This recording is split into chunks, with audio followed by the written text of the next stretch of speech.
Welcome to another exciting episode of Learn by Choice. Today we will discuss a fascinating financial topic, foreign portfolio investment or FPIs. In June 2023, FPIs in India accounted for approximately 2% of the country's GDP. This is a significant data point. It gives us insights into the level of foreign investment in India's financial markets. But rewind the clock back to 1992, and that's when the Indian government had opened its doors to foreign investors, allowing the FPIs to participate in the country's financial markets. Little did they know that this decision would lay the foundation for the FPI landscape what we see today. Fast forward to today, and there is some exciting news on the horizon. Russian banks are exploring the possibility of becoming foreign investors in India's stock market. They are eyeing investments from the wealthy Russians who are looking for secure places to grow their wealth. However, this proposal from Russia, including other FPIs, needs a green light from our regulatory bodies, including the Securities and Exchange Board of India and Reserve Bank of India. But as we see more foreign investors expressing interest, Indian tax authorities have also becoming more and more vigilant. They are sending out more notices to the foreign investors or FPIs, asking them to provide detailed information about the source and destination of their funds. This increased scrutiny from the tax authorities is aiming to prevent any potential misuse of tax treaties or money laundering.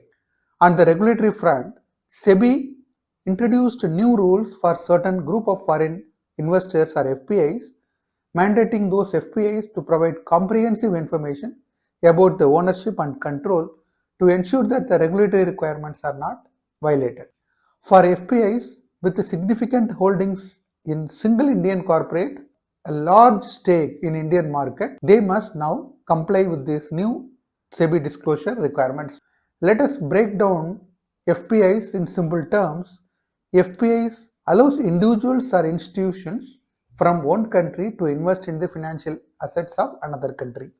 These assets include stocks, bonds, and other financial products. There are three categories of FPIs registered in India: Category 1, 2, and 3.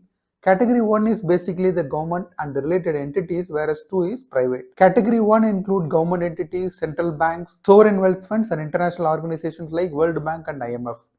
Category 2 are financial institutions like banks, asset management companies, investment managers, and pension funds.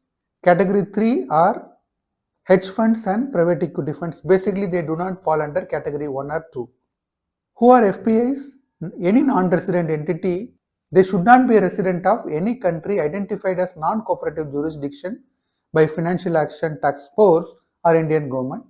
FATF leads the global action to tackle money laundering and terrorist and proliferation financing. What are the benefits of FPI? Why do people choose to invest in FPI? First and foremost, it offers diversification. Investors can spread their investments across different countries, reducing the risk by not putting all the eggs in one single market. Second, it provides better access to credit. Foreign investors may have easier access to loans in foreign countries, allowing the foreign investors to maximize their returns. Thirdly, it enables efficient allocation of the investment capital available with the investors.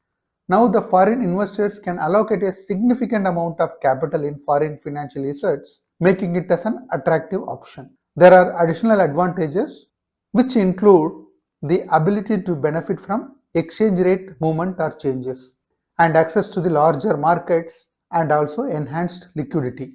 As long as the currency exchange is favorable, the foreign investors are benefited.